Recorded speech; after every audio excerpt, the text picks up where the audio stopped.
3 prinsip, 3 ranah dalam hidup kita yang harus kita taklukkan, yaitu masa lalu, masa kini, dan masa depan.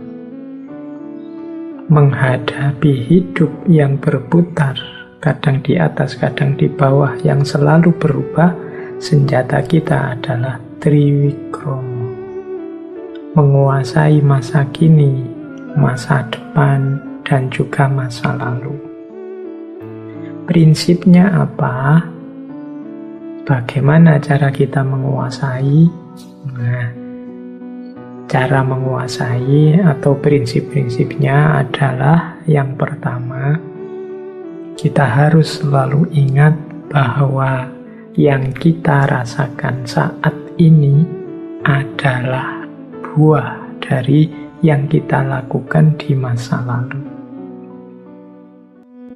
Berarti apa? Kita harus mengambil pelajaran dari masa lalu sehingga kita nanti di masa depan bisa mengalami hal yang lebih baik daripada yang sekarang kita alami. Saya sudah enak kok Pak, masa lalu saya tertib sehingga sekarang saya bahagia. Ya, maka belajarlah dari masa lalumu sehingga engkau bisa di masa depan bahagia terus atau syukur-syukur bisa semakin bahagia. Ya, nyambung dengan prinsip yang kedua. Kalau prinsip yang kedua, yang kita lakukan sekarang akan kita nikmati buahnya di masa depan.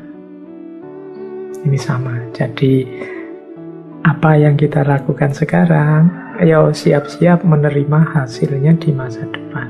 Jadi kalau diringkas dengan satu kata, Triwikromo itu menaklukkan masa lalu, masa kini, masa depan dengan cara belajar dari masa lalu, memperbaiki masa kini demi lebih baik di masa depan. Dalam kehidupan nyata, di kalangan masyarakat Jawa dikenal pandangan bahwa hidup kita ini adalah sumbernya berasal dari Tuhan dan nanti akan kembali kepadanya. Sangkan paraning dumadi. Jadi darinya menuju kembali kepadanya. Kalau dalam Islam teman-teman yo kenalnya innalillahi wa inna ilaihi roji'un. Jadi memedomani cokro manggilingan itu kita harus selalu sadar ilaihi roji'un. Ini di sesi muhasabah kemarin saya sudah jelaskan panjang lebar. Jadi kehidupan kita ini tidak selamanya. Kita akan berputar lagi kembali pada Allah. Jadi kita ini berasal dari Allah, nanti kembali lagi kepada Allah. Itu kalau dalam budaya Jawa dikenal konsep sangkan paraning dumadi. Hidup ini kalau menurut Sunan Kalijogo kan diibaratkan seperti orang ke pasar. Kalau kita ke pasar itu ya berangkat ke pasar pagi-pagi, kan nanti sebentar kemudian kan kita pulang lagi kalau sudah mendapat apa yang kita butuhkan.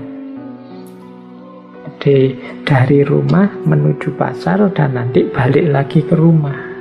Dari Allah kemudian kita hidup di dunia, nanti kembali lagi kepada Allah. Sekarang kita lihat yang sifatnya alam semesta, sifatnya kosmologis.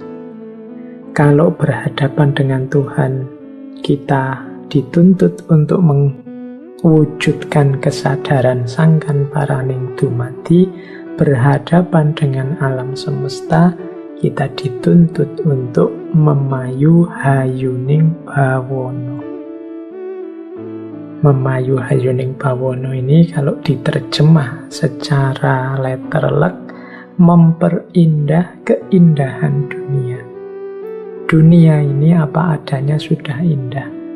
Kehadiran kita di muka bumi semoga menambah indah, memberi arti dalam hidup. itu memayu hayuning bawono. Jadi berhadapan dengan alam, jangan kita justru jadi variabel perusaknya, tapi sebaliknya kita menjadi unsur yang memperindah. Ketika kita hadir, alam yang semula indah jadi tambah indah. Itu memayu hayuning bawono. Alam yang kelihatannya biasa-biasa saja ketika kita hadir jadi luar biasa. Itu kemampuan kita memayu hayuning bawono. Bawono itu dunia dan segala isinya. Caranya bagaimana? Ya memayu hayuning bawono itu caranya dua. Menanamkan kebaikan. Dan yang kedua, mengendalikan diri agar tidak melakukan kerusakan. Mengendapkan nafsu agar lebih terkendali. Ini jadi caranya dua. Ada cara yang pasif, ada cara yang aktif. Cara yang pasif itu mengendalikan diri untuk tidak merusak. Cara yang aktif itu mewarnai dunia ini, mewarnai bumi ini dengan kebenaran-kebenaran, kebaikan-kebaikan, keindahan-keindahan yang bisa kita wujudkan. Itulah memayu hayuning bawono, memperindah keindahan dunia. Ya tentu saja untuk memayu hayuning bawono, untuk sangkan paraning dumadi, kita butuh ilmunya. Jadi ilmu ini nanti vital. Jangan sampai saya itu ndak ingin menghancurkan dunia ini. Malah yang saya lakukan itu memperbaiki. Tapi ketika ilmunya kurang, jangan-jangan yang kita sebut memperbaiki itu malah merusak. Kehadiran kita jadi variabel, jadi unsur yang justru mengacaukan dunia. Nah, ini orientasi yang kedua sebagai manifestasi dari cokro manggilingan adalah memayu hayuning bawono. Kalau tadi kesadaran bahwa akhirnya kita akan kembali kepada Tuhan, sehingga hidup kita harus tidak terlena, harus selalu waspada, tidak mudah menyia-nyiakan waktu untuk senang-senang saja karena kita punya misi sangkan paraning dumadi. Yang kedua ini memayu hayuning bawono. Kehadiran kita yang sebentar. Usia manusia itu kan tidak panjang. Sepanjang-panjang usia kita paling berapa sih? Itu kan berarti sebentar. Kehadiran kita yang sebentar ini semoga menambah indahnya dunia yang sudah indah. Ini memayu hayuning bawono. Oke. Baik, ini kalau mau kita tambah penjelasannya, ini bisa berhubungan dengan etika, bisa berhubungan dengan teologi, bisa berhubungan dengan ekologi tentang lingkungan, bisa juga berhubungan dengan antropologi, sosiologi, dan lain sebagainya, bahkan mungkin juga politik. Bagaimana kita mengembangkan sistem politik, kehidupan politik yang memayu hayuning bawono. Bagaimana kita mewujudkan hidup berbudaya yang memayu hayuning bawono. Bagaimana kita membentuk kosmos, kita menyikapi kehadiran kita di alam semesta yang memayu hayuning bawono. Prinsip yang paling dasar menurut catatan saya adalah prinsip, ini juga saya ambil dari Ki Ageng Surya Mantaram, ngelemi kahanan, menerima situasi. Prinsip menerima situasi ini mungkin bagi beberapa orang, misalnya yang banyak terpengaruh pandangan-pandangan tentang progres tadi, yang punya wawasan bahwa hidup ini linier, semakin maju. Prinsip ngelemi kahanan ini mungkin dianggap prinsip yang pasif, tidak bisa maju.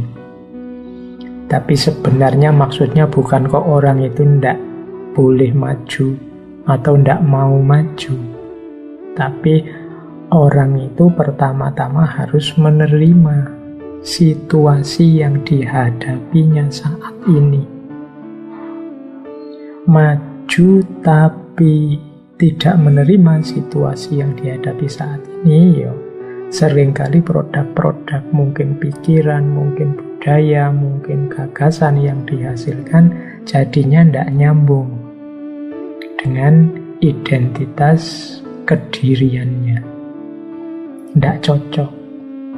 Untuk bisa seseorang itu maju kan harus jelas di mana dia berdiri, harus menerima situasi tempatnya berdiri. Baru kelihatan kita ini maju atau mundur. Tapi kalau orang tidak nggelemi kahanan, tidak menerima situasinya sekarang, susah kita membaca ini orang maju apa mundur, apa setback. Ini yang mungkin menurut saya jadi akar kritiknya beberapa tokoh terhadap peradaban modern. Jadi melupakan kondisi nyata, khususnya kondisi mental spiritual dirinya. Sehingga yang material maju, tapi kemudian yang mental spiritual jadinya mundur. Oke, baik. Nah, cokro manggilingan atau nggelemi kahanan yang jadi perwujudan prinsipnya cokro manggilingan ini, ada kalimat yang saya suka dari Ki Ageng Surya Mentaram itu, yaitu saiki ning kene ngene aku gelem. Jadi mengalami apapun yang memang sudah kenyataan dalam hidup kita, memang sudah terjadi begitu, harus kita terima. Saiki, sekarang, ning kene, di sini, ngene, seperti ini, aku gelem, aku mau. Jadi apapun yang kita alami, yang terjadi dalam hidup kita, pertama-tama kalau bahasanya Nietzsche, filosof barat populer yang terkenal sekali, itu ada istilah jasachen. Jasachen itu mengiyakan hidup. Itu sama dengan menggelemi kahanan ini. Jadi apapun peristiwa, apapun situasi yang kita hadapi, iyakan dulu. Wong memang faktanya begitu, kenyataannya begitu. Baru setelah itu ingin kita perbaiki kah? Ingin kita kembangkan kah? Ingin kita lebih maju lagi kah? Monggo. Tapi tetap pertama-tama harus nggelemi kahanan. Saiki, di sekarang. Jadi tidak usah nunggu nanti besok-besok atau hidup di masa lalu kemarin-kemarin. Enggak. Wis kenyataannya sekarang apa? Ning kene itu di sini. Jadi kalau saiki itu waktu, ning kene itu ruang. Ndak usah bingung mencari rujukan kemana-mana, wis. Diri kita sendiri ning kene, di sini, di situasi sekeliling kita sendiri. Ngene itu ngomong kondisi, situasi, modenya seperti ini. Aku gelem itu aku mau. Misalnya teman-teman mungkin membaca berita, orang Indonesia ini kok semakin ngamuan ya, semakin tersinggungan ya. Teman-teman kita sekarang itu kok tambah cerewet ya, meskipun lewat medsos. Tetangga-tetanggaku kok tambah egois ya, tambah susah untuk diajak hidup bersama-sama ya. Misalnya kita ngalami situasi macam-macam itu, kita iyakan dulu. Memang kenyataannya begitu. Banyak orang tidak mau menerima kenyataan, membuat-buat alasan, mencari-cari dalih dari kenyataan, sehingga akhirnya dia malah salah memahami situasi, salah memahami kenyataan. Kalau kita salah memahami situasi, salah memahami kenyataan, tidak menerima kenyataan yang terjadi, sulit kalau kita ingin melakukan perbaikan-perbaikan. Oh iya Pak, kehidupan di tempat saya itu sekarang sudah mulai agak egois, rasa kebersamaannya kurang. Nah, ya berarti terus gimana cara kita menyikapi itu biar lebih baik, kan gitu. Tapi kalau sejak awal kita bikin dalih, misalnya, oh enggak kok Pak, itu kelihatannya saja enggak rukun, aslinya ya rukun kok Pak. Kalau dulu ngobrolnya itu pakai nongkrong-nongkrong di luar bersama, sekarang pakai medsos Pak. Kalau dulu temannya sedikit, hanya kiri kanan, sekarang temannya sedunia Pak. Jadi tiap hari itu medsosan, tiap hari twitteran, tiap hari IG-an. Jadi lebih luas Pak, enggak bisa yang kayak gitu disebut enggak rukun. Nah ya, cuma kan secara kenyataan harus diakui ketika orang sibuk dengan gadget, ya kedekatan secara fisik, kebersamaan secara fisiknya berkurang dengan tetangga-tetangga, dengan teman-teman di sekitarnya. Nah ini diterima dulu, baru nanti dicarikan solusi, dicarikan perbaikan. Oh iya Pak, sekarang orang-orang itu gampang ngamuk, gampang marah, baperan Pak, mudah tersinggung sekarang. Kita salah ngomong sedikit bisa dilaporkan. Nah, ya diterima saja situasinya memang begitu. Setelah itulah terus solusinya gimana? Nanti kan ada perbaikan. Disitulah gunanya ngelemi kahana. Banyak yang tidak terima. Ya hidup kita ya ada baiknya tapi juga ada buruknya, apapun itu. Maka kalau ada saudara kita, teman kita menyebut-nyebut buruknya, ya ndak harus kesusu ditolak. Siapa tahu itu memang kenyataannya begitu. Kita terima kemudian kita perbaiki. Jadi ini tidak harus diartikan kritik barat tadi, misalnya oh ini pasif, ini ndak aktif, ndak, justru terukur tindakannya, ndak asal maju. Inilah gunanya ngelemi kahanan. Makanya nanti di masyarakat Jawa itu ada istilah tadah, peradah, dan ora wegah. Tadah itu tidak meminta apapun. Tidak meminta itu maksudnya bukan tidak punya keinginan, tapi tidak banyak menuntut. Mensyukuri apa yang sudah dicapai. Orang bersyukur itu biasanya ya tidak mengeluh, tidak menuntut. Itu tadah, menerima tadi, ngelemi kahanan. Tapi juga tidak diam. Selanjutnya ada peradah. Peradah itu mau repot untuk perbaikan sesama, untuk menyumbang tenaga, menyumbang pikiran, nyumbang ilmu, nyumbang harta untuk kehidupan sesama. Itu namanya peradah. Jadi setelah menerima tadah, kemudian peradah. Jadi tidak ada hubungannya dengan malas atau pasif. Justru dengan potensi yang sudah diakui, dimiliki saat ini, berusaha untuk melakukan yang terbaik meskipun itu repot, meskipun itu capek, meskipun itu kehilangan. Itu namanya peradah. Jadi ikhlas memberi.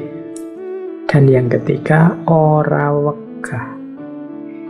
Ora wegah itu ndak males, ndak segan, ndak enggan, tidak menunda-nunda, ndak milih-milih ketika akan melakukan kebaikan.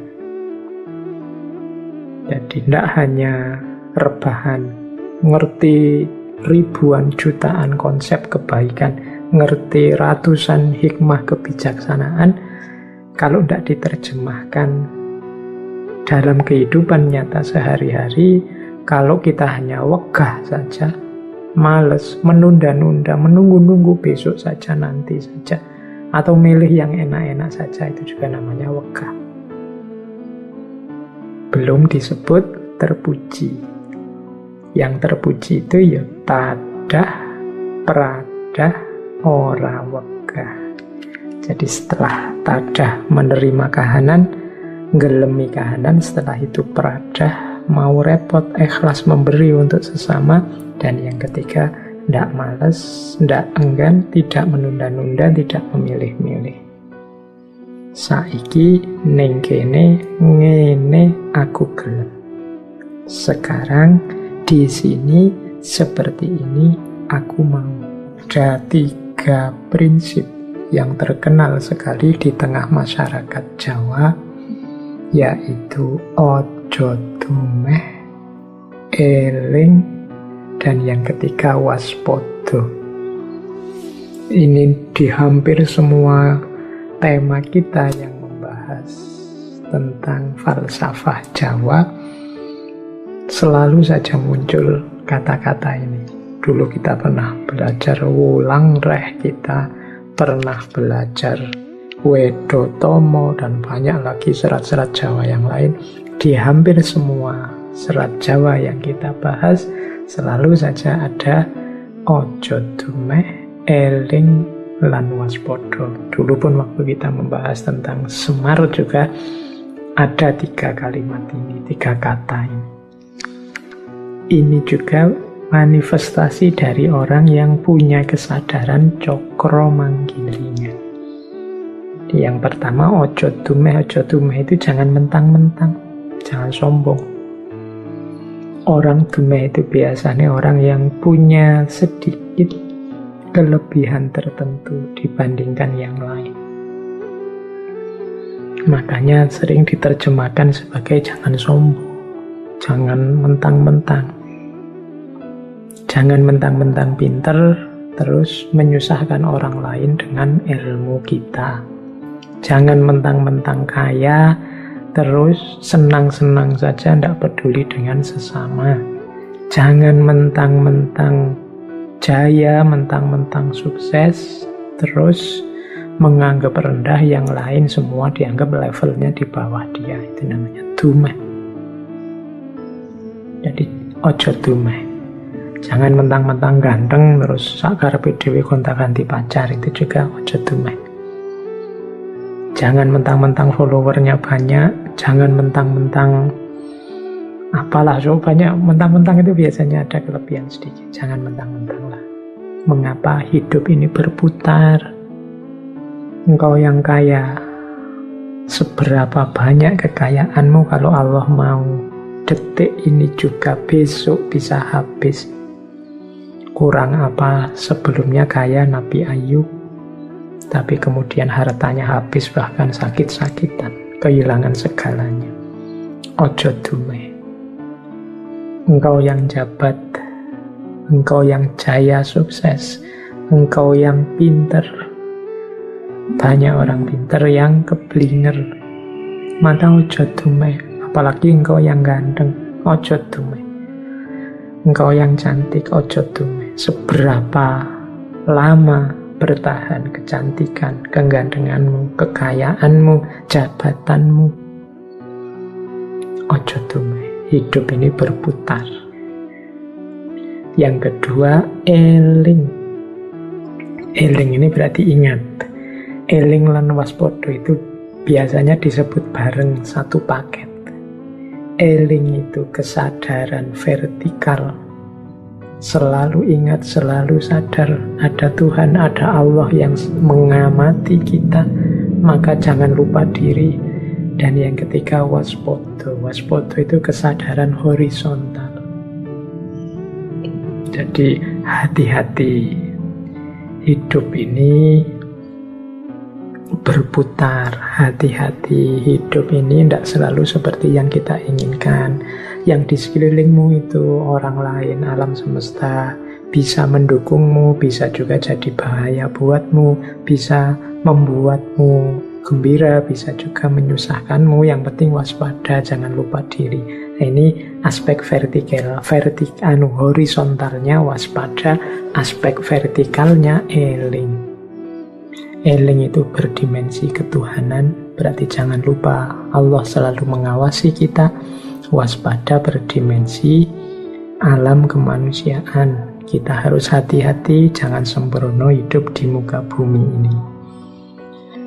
Kesadaran eling, kesadaran waspodo, ini menunjukkan juga kesadaran kita bahwa hidup ini cokro manggilingan, senantiasa berputar.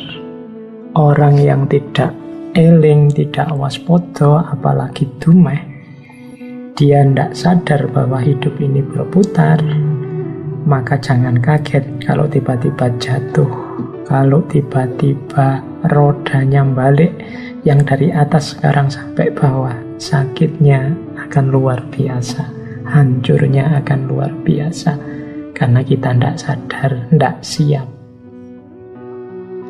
Jadi yang kedua, prinsip dasar dalam hidup menyikapi cokro manggilingan adalah ojo dumeh, eling lan waspada. Ini saya sendirikan yang 3 ini karena menjadi salah satu prinsip utama dalam kehidupan masyarakat Jawa. Apalagi yang teman-teman Jawa mestinya harus ingat 3 prinsip dasar ini, jangan sampai lupa. Kesehatan mental kita antara lain ditentukan pada ojo dumeh. Ini dimensi psikologisnya. Kesehatan spiritual ditentukan oleh ketika kita eling, menyambung dengan yang atas.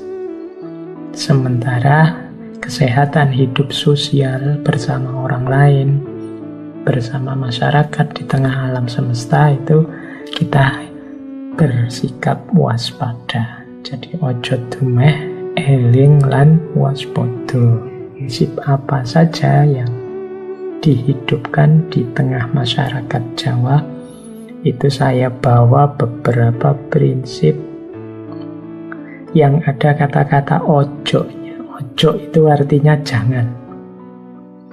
Tadi ada ojo dumeh. Nah, ojo dumeh saya sendirikan karena jadi prinsip yang utama. Tapi ini ojo-ojo yang lain. Jadi banyak sekali jangannya. Karena ini kalau dalam bahasa sering saya sebut ini semacam remnya. Silahkan lakukan apa saja asal remnya paten. Remnya paten itu berarti jangan nabrak hal-hal ini. Baik, kita lihat. Orang yang sadar bahwa hidup ini berputar, kadang di atas, kadang di bawah. Yang pertama, ojo adigang, adigung, adiguno. Ojo adigang, adigung, adiguno. Maksudnya ojo adigang itu jangan sombong mengandalkan kekuatanmu. Ojo adigung itu jangan sombong mengandalkan kekuasaanmu. Adiguno itu jangan sombong mengandalkan kepandaianmu. Kekuatan, kekuasaan, kepandaian itu sesuatu yang kita miliki hari ini mungkin, tapi pada saatnya juga akan pergi. Tidak ada orang kuat selamanya, atau dia berkuasa terus-terusan selamanya, atau dia pinter terus, pinter dalam segala hal. Setiap kekuatan, setiap kekuasaan, setiap kemahiran, kepinteran ada batasnya. Dalam hal tertentu mungkin kita pintar, tapi dalam sangat banyak hal yang lain kita termasuk yang tidak tahu apa-apa. Di ranah tertentu mungkin kita berkuasa, punya kekuatan, punya kekuasaan, tapi di ranah yang lain yang justru lebih banyak, lebih luas, kita tidak punya kuasa apa-apa, tidak punya kekuatan apa-apa. Yang namanya manusia selalu ada batasnya. Orang sombong itu merasa kekuatannya tidak terbatas, kekuasaannya tidak terbatas, dan kepandaiannya juga tidak terbatas. Orang yang merasa kekuatannya tidak terbatas itu biasanya menganggap yang lain lebih lemah dari dirinya. Orang yang merasa bahwa kekuasaannya tidak terbatas biasanya cenderung menganggap yang lain lebih rendah dibandingkan dirinya. Sementara orang yang merasa sangat pandai, kepandaiannya tidak terbatas, biasanya cenderung menganggap yang lain lebih bodoh, lebih keliru, lebih sesat daripada dirinya. Ini memanifestasikan orang yang tidak sadar bahwa hidup itu muter. Tadi di atas saya bilang, kalau Allah mau kekuasaan, kekuatan sedahsyat apapun bisa satu detik hancur.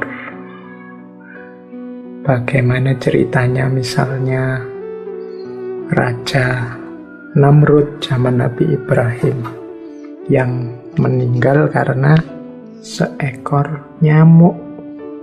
Kurang dahsyat apa seorang raja kalahnya sama nyamuk? Kurang merasa besar apa manusia modern dengan segala kedahsyatan teknologinya? Kita merasa menguasai bumi dan seisinya, ya kalahnya melawan bahkan lebih kecil dari nyamuk, virus namanya COVID-19. Jadi tidak pantas kita itu sombong, tidak pantas kita itu merasa pintar, merasa kuat, merasa besar. Itu yang pertama. Ojo selanjutnya, ini paket ojo-ojo, ini paket jangan-jangan. Ojo gumunan, ojo getunan, ojo kagetan, ojo aleman. Ojo gumunan itu mudah kagum. Ada apa-apa dikit, wow, ada apa-apa dikit, wow. Itu mudah kagum. Orang yang mudah gumunan, mudah kagum itu biasanya mudah ditipu, mudah dibohongi. Fenomena viral itu kan banyak memanfaatkan logika manusia yang suka gumunan. Wah, tadi itu ada ini loh, peristiwa alam yang begini loh. Wah, tadi itu gumunan, orang kagetan. Jadi orang kaget itu biasanya terus orang gumun itu biasanya tidak waspada. Orang wow itu biasanya terus tidak bisa berpikir jernih. Jadi bagian ojo yang kedua ini menggiring orang tidak bisa berpikir jernih. Gumunan. Kalau kita sadar cokro manggilingan, sadar bahwa segala sesuatu sudah ditentukan oleh Allah, mungkin kita tidak terlalu gumunan. Kalau Allah menghendaki, ya apapun bisa terjadi. Yang kedua, ojo getunan. Getunan itu mudah menyesal. Orang yang mudah menyesal itu menunjukkan bahwa perbuatannya tidak terkontrol atau tidak maksimal. Orang menyesal itu kan karena mbok kemarin aku begini, akhirnya ndak begini. Mbok kemarin aku begitu, akhirnya ndak. Itu orang mudah menyesal itu biasanya orang yang sembrono, tidak serius, tidak memberikan apa yang dia punya sepenuhnya. Ujian misalnya, kalau ujian aja dikerjakan sak-sae, yang penting lulus ya wis, akhirnya nilainya jatuh. Nah, itu kan kita menyesal. Mbok coba kemarin saya ngerjainnya sungguh-sungguh, mestinya nilaiku lebih bagus lagi. Getun, ya salahnya sendiri, kemarin tidak serius. Jadi getun, tidak memberikan yang 100%, tidak berupaya sepenuhnya. Ini menyebabkan orang getunan. Jadi cirinya orang getun itu menyesali masa lalu. Mengapa masa lalu disesali? Karena dia tidak serius. Maka ojo getunan. Berarti apa? Berikan sepenuhnya apa yang engkau mampu. Kemudian ojo kagetan. Ojo kagetan ini jangan mudah kaget. Biasa saja di dunia ini apa sih yang tidak mungkin? Kalau sering-sering kaget jadinya kita tidak waspada. Mudah ditipu orang, mudah ditrik orang. Tiba-tiba ada WA, selamat, Bapak memenangkan undian sebesar 750 juta. Oh, itu kaget, waduh, jangan-jangan aku menang beneran ini. Jangan-jangan enggak lah, biasa saja. Sekarang banyak yang kayak gitu nipu-nipu. Jadi memanfaatkan situasi psikologis kita yang mudah kaget.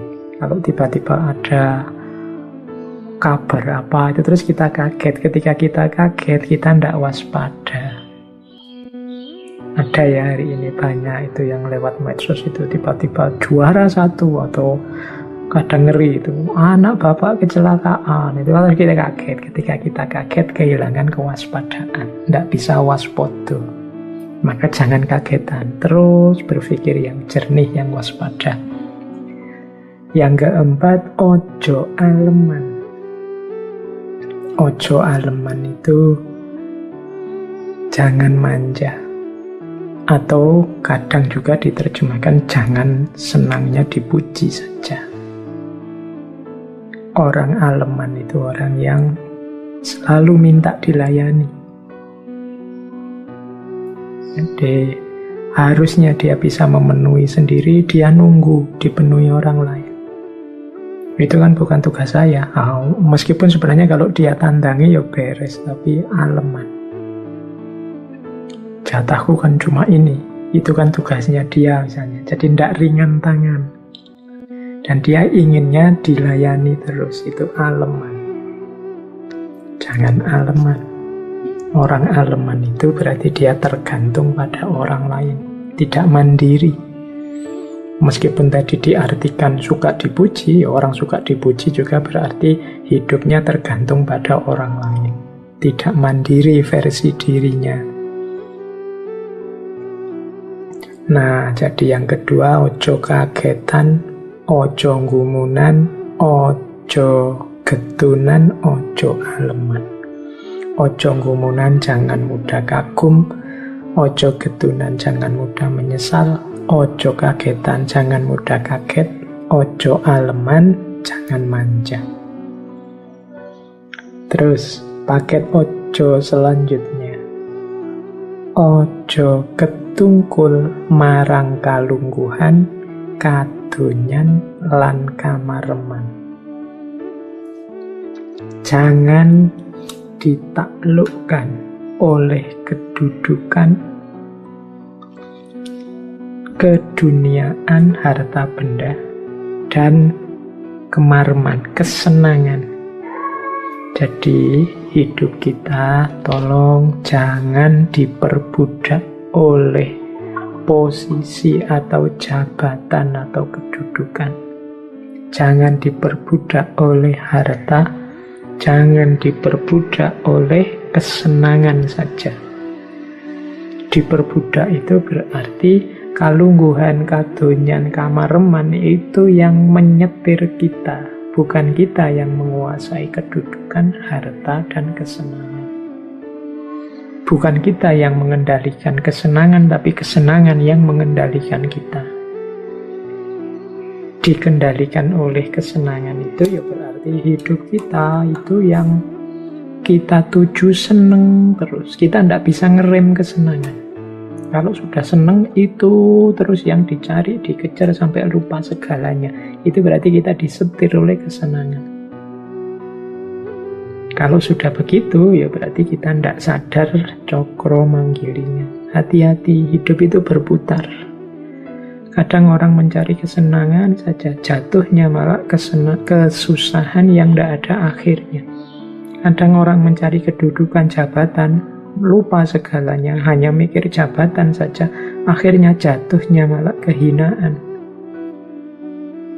Banyak orang mengejar harta, menghalalkan segala cara, akhirnya malah jatuh miskin.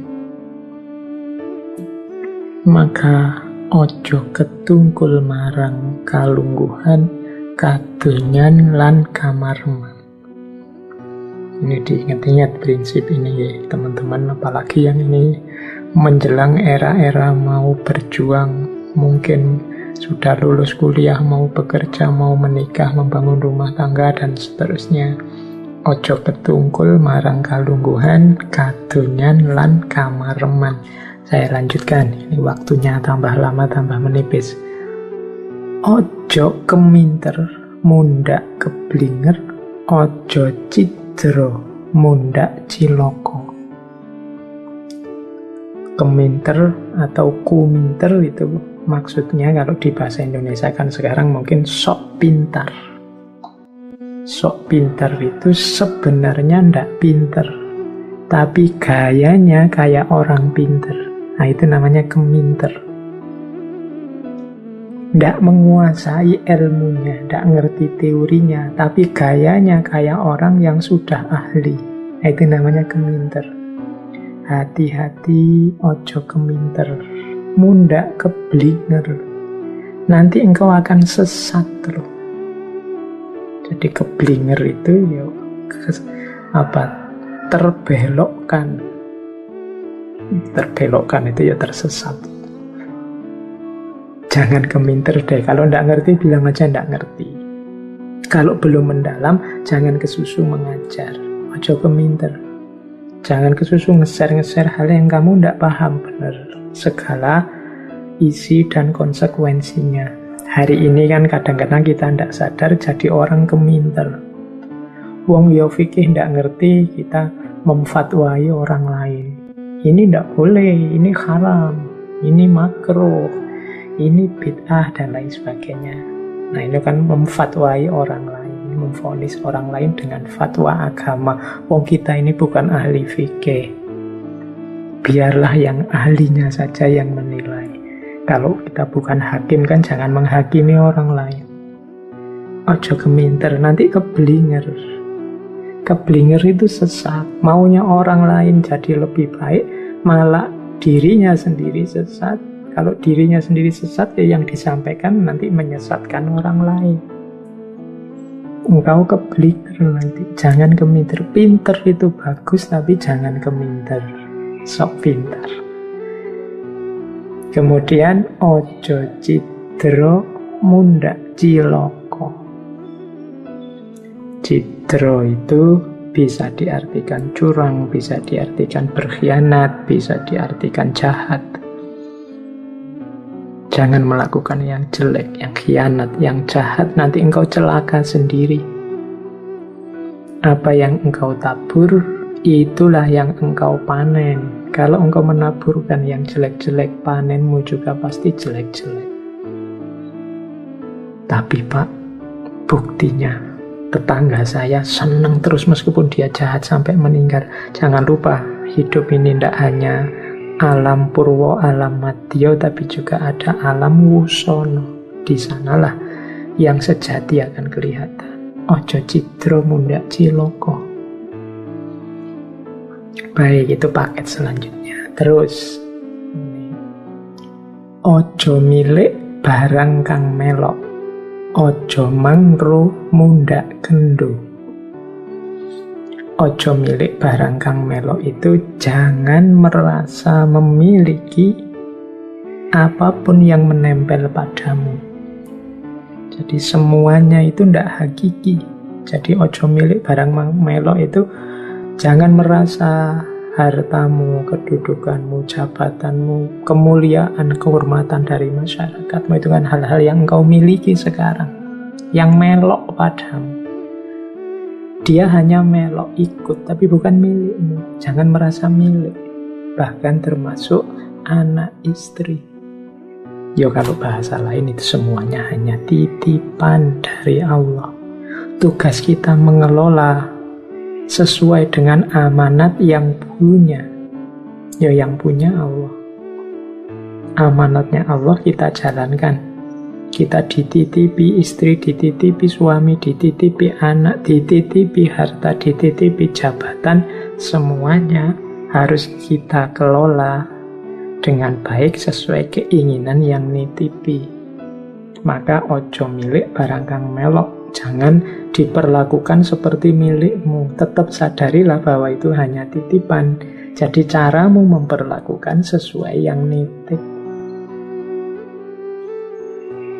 Yo kalau teman-teman nanti ada di kajian-kajian tasawuf ini lebih dalam. Bagaimana kita jangan terikat, jangan melekat dengan dunia.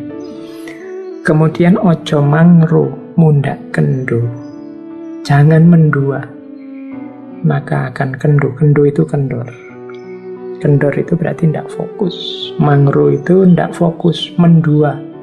Terlalu banyak pertimbangan, akhirnya tidak jalan, tidak fokus. Akhirnya lelet dalam perjuangan.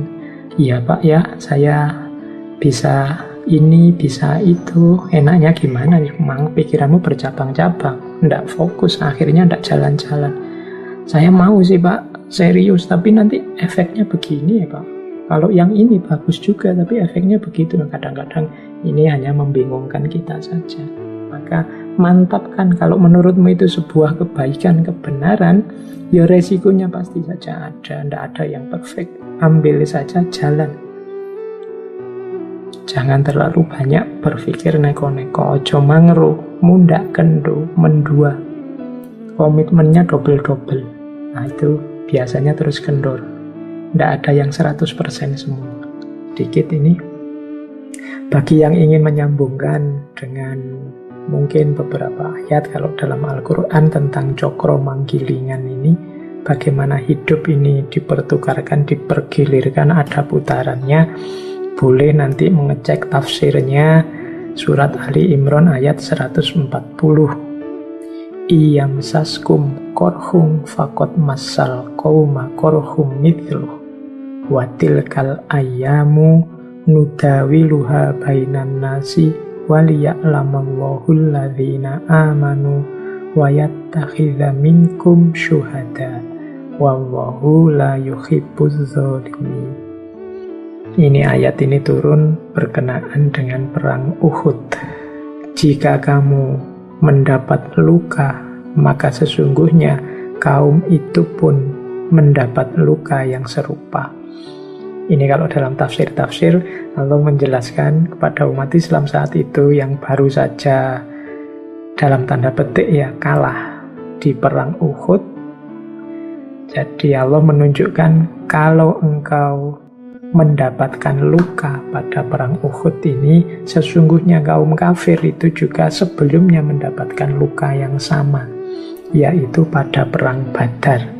Iyam saskum korhum fakot masal qauma korhum mithluh. Jangan terlalu sedih, memang hidup itu berputar begitu, itu mungkin maksudnya ayat begitu. Kadang dia yang dapat luka, kadang kita yang dapat luka. Watilkal ayyamu nudawiluha bainan nas. Dan masa-masa, pergantian masa-masa itu kami pergilirkan di antara manusia. Waliya'lamallahu alladzina amanu, supaya Allah bisa membedakan mana orang yang beriman, dan supaya ada juga yang jadi syuhada di antara kalian. Jadi silahkan diperdomani pergiliran hidup ini, asalkan, nah itu kata-kata yang terakhir, wallahu la yuhibbuz zalimin. Jangan sampai kekalahan, jangan sampai kejatuhan mendorong kita berbuat zalim.